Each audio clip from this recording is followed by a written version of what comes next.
오늘 하나님의 말씀은 요한복음 20장 11절로 18절 말씀, 제목은 막달라 마리아의 부활절이다 말씀 가지고 함께 은혜를 나누시겠습니다. 한때 석가모니의 뼈가 발견되었다라고 해서 인도를 위시한 불교국에서 한동안 떠들썩했었습니다. 석가모니의 이 유명한 뼈들은 잘 진열되어서 수백만 인도 사람들의 경의 속에서 시가 행진을 했었다고 합니다. 많은 사람들이 그 뼈 앞에 부복하고 그걸 지켜보고 있던 한 선교사님이 그의 친구에게 만약 저들이 예수의 뼈를 하나라도 발견했다면 기독교는 끝장이다. 왜냐하면 기독교는 빈 무덤만 있을 뿐입니다. 죽은 자를 믿는 종교가 아니요 살아계신 예수를 믿는 종교로 무덤은 텅 비어 있습니다.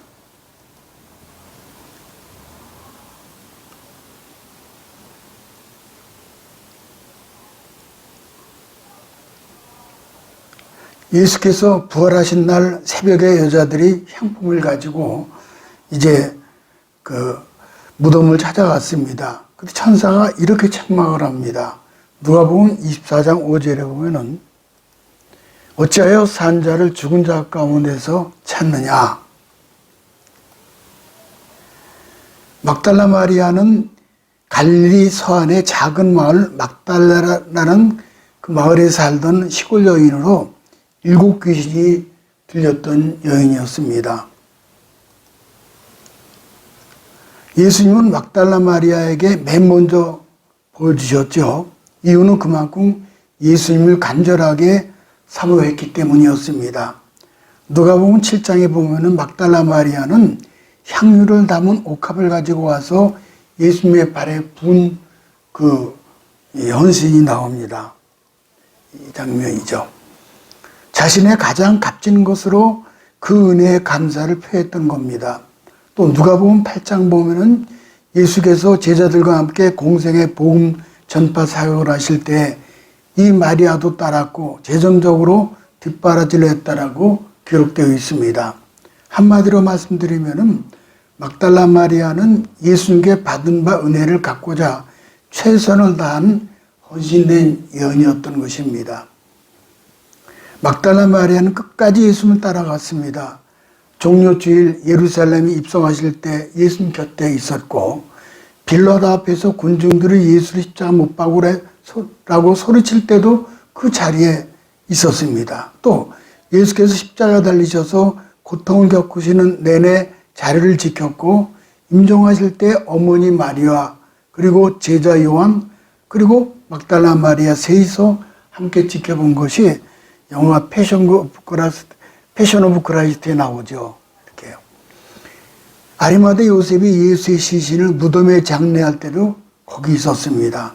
그리고 안식 후 첫날 새벽 미명에 예수님의 시신에 향품을 바르기 위해서 무덤을 찾았던 겁니다. 어떻게 그렇게 할 수 있었습니까? 받은 바 은혜가 남다르기 때문이었습니다. 이 순전한 마음을 보시고 자신의 부활을 첫 번째 보여주신 것입니다. 오늘도 그리스도인 가운데 두 종류가 있죠. 하나는 오직 받은 바 은혜에 감사하며 예수 믿는 사람이 있고 이들은 어떤 일이 있어도 묵묵히 주님을 따릅니다. 그래서 끝까지 주님 곁을 지킬 수가 있습니다.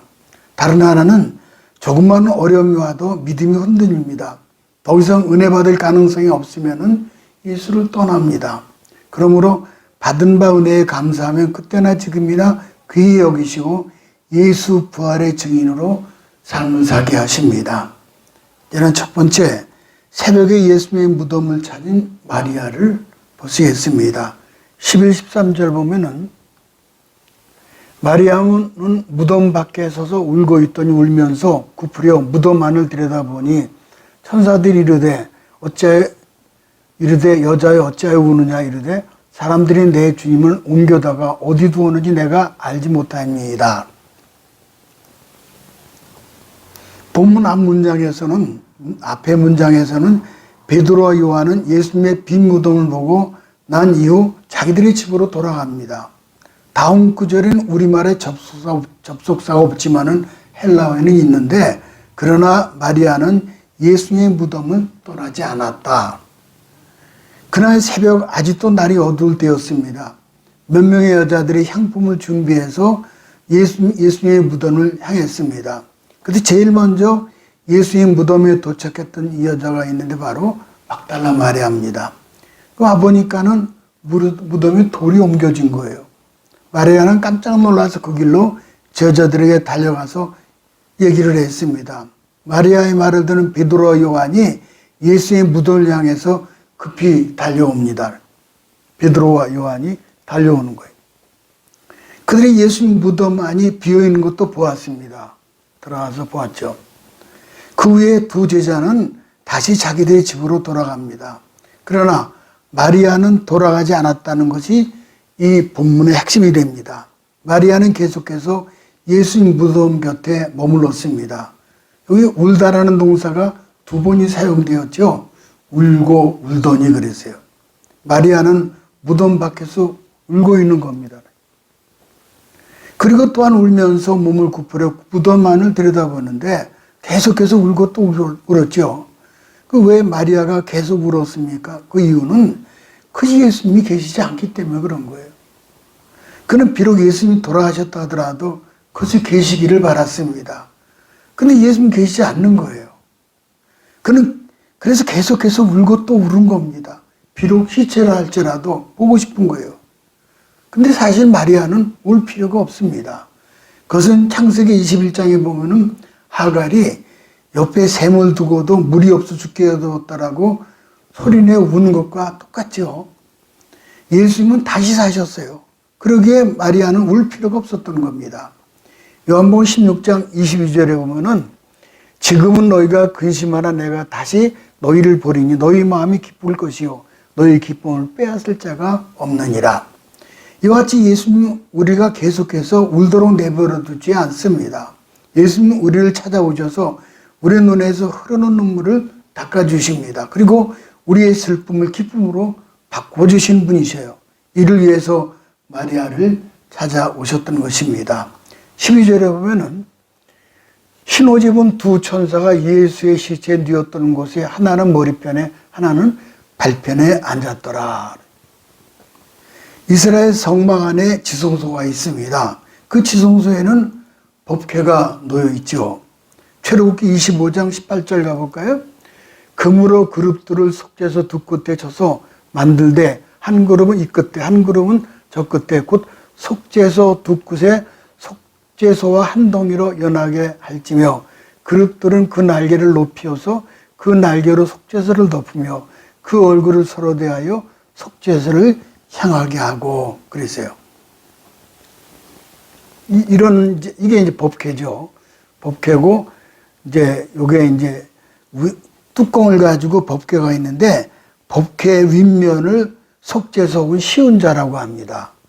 그리고 그 속죄소 시운자 위에 양 끝에 한 그룹의 천사가 각각 지키고 있습니다. 천사가 지키고 있는 거예요. 마찬가지로 오늘 본문에서 예수님의 시체가 누웠던 곳에 양 끝에 그룹 천사가 각기 앉아 있었던 겁니다. 누가복음 24장에 의하면은 그들은 사람의 모양을 하고 있었고 마가복음 16장에 보면은 그들은 청년의 모습을 하고 있었습니다. 마리아는 천사임을 알아보지 못했습니다. 마리아는 그들이 예수님의 시체를 옮겨간 것이라고 생각을 했습니다. 무덤 안에 앉아있는 천사들은 아마도 무덤을 정리하기 위해서 온 사람들일 것이다. 그렇게 여긴 것 같습니다. 13절을 또 가볼까요? 천사들이 여자여 어찌하여 우느냐? 사람들이 내 주님을 옮겨다 어디 두었는지 내가 알지 못합니다. 마리아가 얼마나 슬프게 울었든지 천사들은 그녀의 울음을 1차적인 관심으로 삼았던 겁니다. 그래서 마리아에게 어찌하여 우느냐? 천사들은 마리아가 우는 이유를 몰라서 물은 것이 아닙니다. 천사들은 마리아의 불신앙을 책망하고 있는 거죠. 사실 마리아는 우려할 이유가 없습니다. 왜냐하면 예수님 말씀대로 다시 살아나셨기 때문입니다. 따라서 예수님의 부활을 믿고 기뻐했어야 옳습니다. 그러나 마리아는 천사들이 하는 말을 이해하지 못했습니다. 그래서 마리아는 울고 있는 이유를 대답을 하죠. 사람 내 주님을 옮겨다가 어디 두었는지 내가 알지 못합니다. 여기서 마리아는 예수님을 내 주님, 마이 로드라고 부릅니다.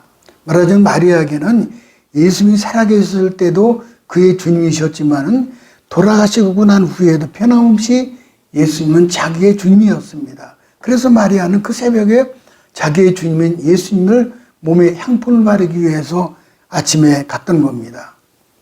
하지만 주님께 향품을 받아들일 수 없었습니다.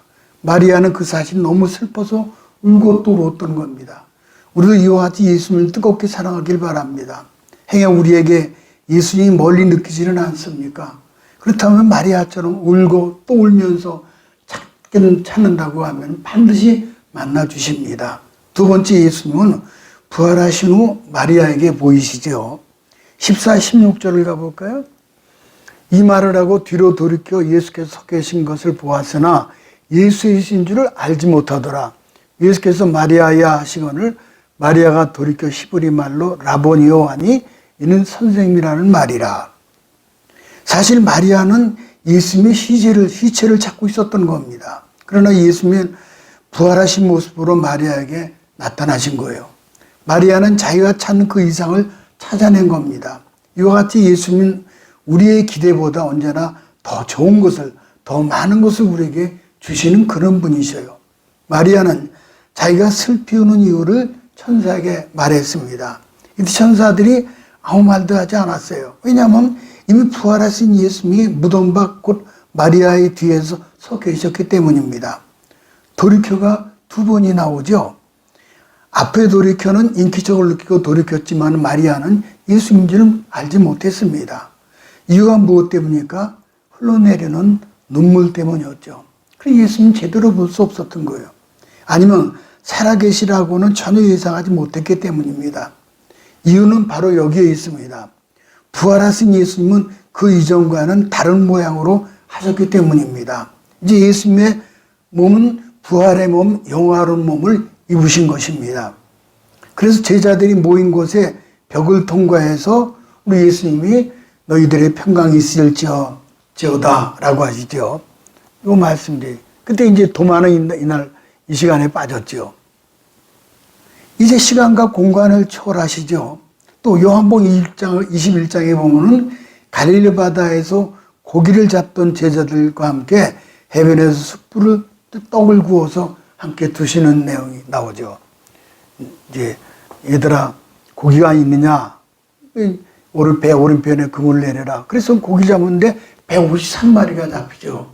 그래서 해변에서 이제 숯불에다가 떡과 숯불에다가 구워서 자신도 잡수시고 나눠주시는 그런 내용입니다. 부활하신 후에도 똑같이 잡수십니다.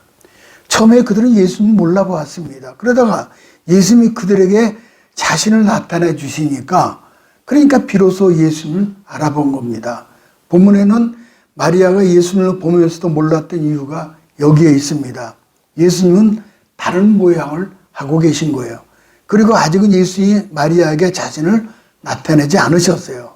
그래서 마리아는 예수님을 알아보지 못한 겁니다. 15절을 가볼까요? 예수께서 이르되 여자여 어찌하여 울며 누구를 찾느냐 하시니 마리아는 그가 동산직인 줄 알고 이르되 주여 당신이 옮겼거든 어디에 두었는지 내가 이르소서. 그리하면 내가 가져가리이다. 여기서 예수님께서 부활하시고 난 뒤에 처음으로 하신 두 가지 질문이 있습니다. 첫째가 여자여 어찌해서 우느냐? 어찌 우느냐? 예수님은 다시 한번 마리아에게 지금 울 때가 아니면 깨우쳐 주셨던 겁니다. 지금 슬퍼할 때가 아닙니다. 오히려 지금은 기뻐할 때입니다. 예수님이 사망의 권세를 깨뜨리시고 부활로 승리하셨기 때문입니다. 두 번째는 누구를 찾느냐 그러셨죠? 마리아는 부활하신 예수님을 찾았던 건 사실은 아니었습니다. 그는 십자가 못 박아 죽으신 예수님께 향품을 발라드리려고 찾아온 거죠. 이때 마리아는 동산직인 예수님을 다른 곳으로 옮겼을지 모른다라고 생각을 한 것입니다. 그래서 마리아는 동산자에게 주여 당신이 옮겼거든 어디에 두었는지 내게 이르소 내가 가져가리이다. 참 귀한 시체니까는 가져가죠. 참 이런 끔찍한 일, 끔찍하면서도 참 저 마리아가 정말 시체를 가지러 온 거예요. 예수님을 향한 막달라 마리아의 사랑은 이렇게 지극했습니다. 그러기에 부활하신 후 맨 처음에 마리아에게 자신을 나타내 주신 것입니다. 그 이상한 일이 아니죠.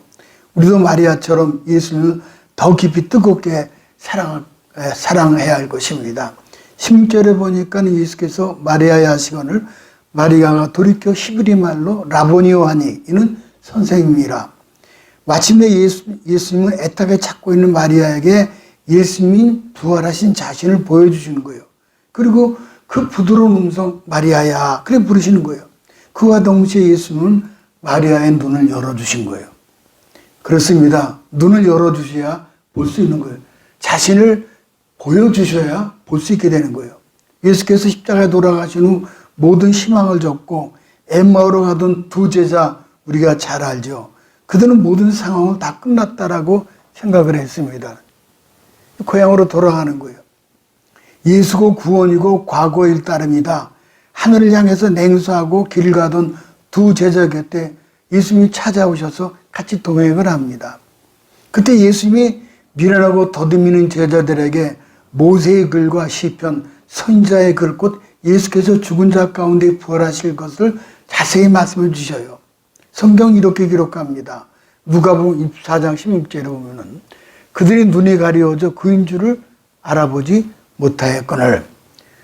구세주는 거기 계셨습니다. 함께 동행을 했습니다. 그러나 눈이 가렸을 뿐이에요.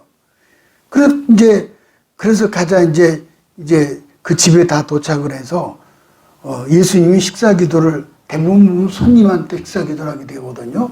엠마오의 제자 집에 들어가서 식사를 차려놓으니까 예수님이 기도를 해주셨어요. 식사 기도를 마치니까 그들이 눈이 밝아져 예수님을 알아보았다라고 되어 있습니다. 알아본 거예요. 그래서 두 제자는 길에서 우리에게 말씀하시되 우리의 가슴이 뜨겁지 아니하더냐. 그래서 서로 얘기를 해요. 그 길로 뒤집어서 예루살렘으로 달려가 부활의 소식을 전파하는 것입니다. 복음송 가사입니다. 내 맘의 눈을 열어주소서. 참 좋은 신앙 고백의 복음송이에요. 영안이 열려야 합니다. 내 맘의 눈을 여소서. 그 결과 마리아는 부활하신 예수님을 알아보게 되었고 마리아는 예수님의 음성을 듣게 된 겁니다.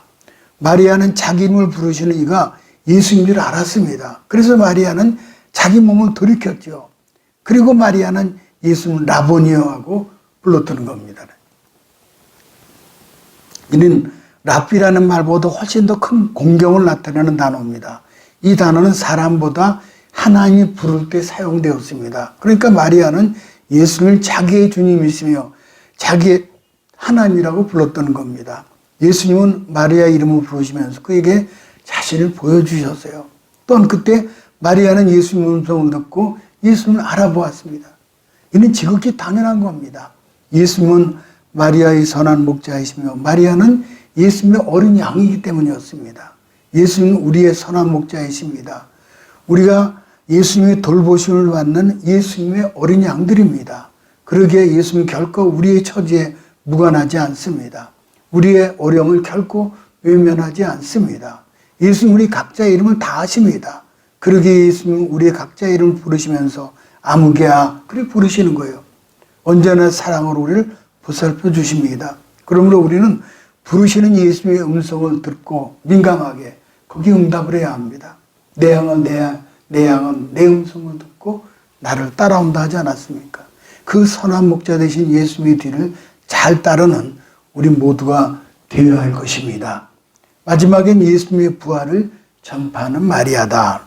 17, 18절을 가볼까요? 너는 내 형제들에게 가서 이르되 내가 내 아버지 곧 너희 아버지 내 하나님 곧 너희 하나님께로 올라간다 하라 하시니 마리아가 가서 제자들에게 내가 주를 보았다 하고 또 주께서 자기에게 이렇게 말씀하셨다 이르니라. 막달라 마리아는 부활의 메시지를 접하는 첫 번째 증인이 되었습니다. 지난 슬픔과 지난 기쁨은 활력소가 되었습니다. 예수님의 부활의 기쁨을 가진 이 여인 마리아는 그대로 주저앉아 있을 수가 없었습니다. 집에 가만히 앉아 있을 수 없어요. 다른 박질에서 달려가고 또 달려갔습니다. 뛰어가서 소리를 지를 수밖에 없었습니다. 부활의 주님께서 자기에게 전하라고 분부하신 이 부활의 메시지를 가지고 와서 두려움과 떨고 의심에 쌓이는 제자들에게 힘있게 전파를 하게 된 것입니다. 마리아는 주님의 지시를 받자마자 즉시 다름질에 갔습니다. 주님께서 분부하신 메시지를 그대로 전파했던 겁니다. 마리아는 예수님의 부활의 첫 번째 목격한 증인이었고 또 부활의 메시지를 전하는 첫 번째 증인이 되었던 겁니다.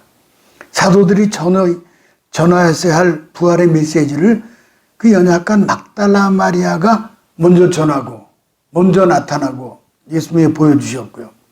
영광스러운 부활의 아침 막달라 마리아는 세상에서 가장 행복한 여인이 되었고 가장 축복받은 여인이 되었습니다. 기독교는 마리아에게 많은 빚을 지고 있습니다. 남자들에게 부활을 먼저 보여준 것이 아닙니다.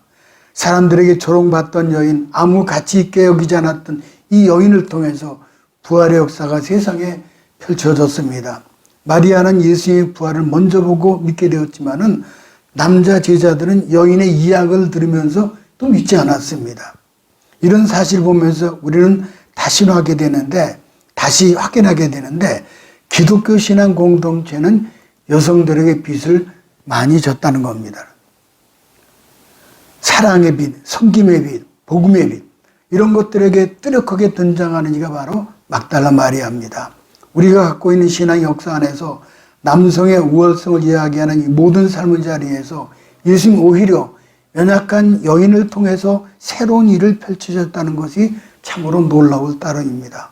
오늘날 우리나라 여성 인권이 신장된 것은 한국에 복음이 들어오면서부터입니다. 매우 큰 역할을 했습니다. 그동안 여성은 감춰져 있었습니다. 가부장 사회에서 신음했던 그런 여인들이었습니다. 근데 이 여인이 예수의 복음을 깨닫게 되면서 생명의 소식을 가장 먼저 전파하게 된 것입니다. 나도 하나님의 딸이 될 수 있구나. 나도 하나님 나라를 전파할 수 있구나. 참 귀하게 여성 인권의 신장으로 복음 역사에 커다란 영향을 미치게 한 것입니다.